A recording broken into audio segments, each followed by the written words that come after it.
everyone. Thanks for tuning in yet again. Today, we're talking about something that you might find uncomfortable, so buckle up. This is the idea that your leave tracking process might have some compliance gaps that you might not be able to see. The gaps that create the real exposure tend to live quietly inside of your process until something forces them into the open. And by then, the cost of finding them is often significantly higher than the cost of looking for them right now. So today, to help me unpack this conversation is Tilt's VP of Leave Compliance, John Nall, who's going to help me walk through this process. So John, thanks yet again for joining me for another great conversation. Thanks for having me. Appreciate it. Yeah, let's start broad, and then we'll work our way down to a more narrow topic. When you look at how most organizations are tracking leave, what's the first thing that tells you whether a process is genuinely secure, that it's genuinely safe, or it just hasn't been tested yet? Yeah, the first thing I'd look for is whether the process depends on an individual's effort or on a structure that supports the team. If deadlines live in someone's inbox or calendar, spreadsheet, or memory, then the process might work for a while, but it's usually pretty fragile. So I'd look for a stronger process, one that tracks deadlines, creates a consistent record, applies documentation standards consistently, and makes ownership clear. And the real question then is not whether anything's gone wrong, it's whether the process would hold up if it was stressed. Yeah. And let's say leave tracking does break down for a team.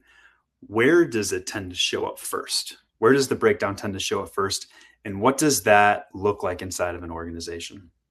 I think you can often see it in terms of ordinary handoffs going wrong. So problems with notice deadlines or medical certification follow-up, payroll coordination, benefit deductions, maybe return to work steps.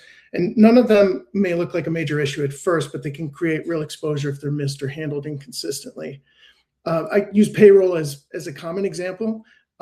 Leave dates don't always line up neatly with pay periods, and employees may move between paid leave, unpaid leave, PTO, short-term disability, state benefits, company benefits. And if HR and payroll are coordinating through informal emails or one-off conversations, errors can go unnoticed until they're really harder to unwind. Mm-hmm. And I wanna latch onto something here real quick. One of the other areas that it can affect is communication. This is where a leave process can quietly go sideways. How do these breakdowns, when or if they occur between, let's say, HR, between managers and employees, and payroll, create the problems that don't always look like a compliance issue, on the surface? Well, they usually show up appearing like ordinary workplace confusion. So it might be a manager treating a leave-related absence like an attendance issue, or payroll doesn't know that a leave status changed, or an employee may get informal guidance that doesn't match the actual company policy. And often HR doesn't find out until the issue's already escalated. And that matters because leave administration really isn't just about the final decision. It's also about whether employees are getting consistent information, whether similar cases are being handled in similar ways. And without a clear communication structure, people may be trying to do the right thing, but the process can still create compliance, employee relations, or discrimination risk. And one thing that HR leaders often say in this context is, when it comes to leave, is we've been doing this for years and nothing's gone wrong. Why do we need to change it? From your perspective, John, in compliance, what does that tell you? And what would your warning to this HR leader be if they were going through this and this was their response? Well, it may tell me that the team's been careful, and that's worth acknowledging, but a clean record by itself doesn't prove the process is strong, because, as we've mentioned, some gaps only become visible when the process is pressure tested. A difficult case, a frustrated employee, or a manager who handles something differently, maybe a payroll issue or a lawsuit or an agency inquiry. I mean, no news may be good news, but it's not the same thing as proof that the existing process is durable. Mm-hmm. And what does a leave tracking process that is genuinely compliant, not just untested, actually need to have in place? Like, what are the essentials that need to be in line in order for this to genuinely be compliant, to genuinely be secure? I think a strong tracking process needs structure, visibility, and consistency. So that usually means documented workflows, clear ownership, built-in deadline tracking, consistent documentation standards, and a reliable audit trail. But it also needs a way to stay current as laws change, especially at the state level. And it needs structured coordination with payroll and benefits, because even a legally correct decision can become an operational problem if the right information does not reach the right people at the right time. Yeah. And let's say, John, for the sake of this video, there is an HR leader who's watching this, and they're starting to listen to this, and they're starting to recognize some of these things in their own process. And they're like, oh, this might be me in this case. What would be a realistic first step for them to get them to take the steps to have a more compliant leave process? You could start by pulling a small sample of recent leave cases and reviewing them honestly.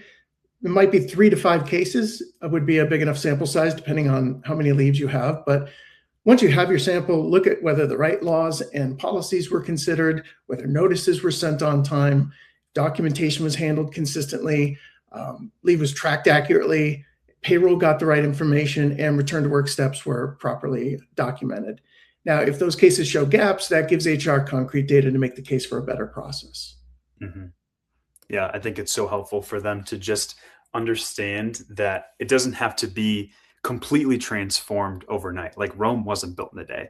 There are small steps that teams and HR leaders can take to build a more secure leave process, because that doesn't just benefit their own team, it benefits everyone else involved from a leave process then on.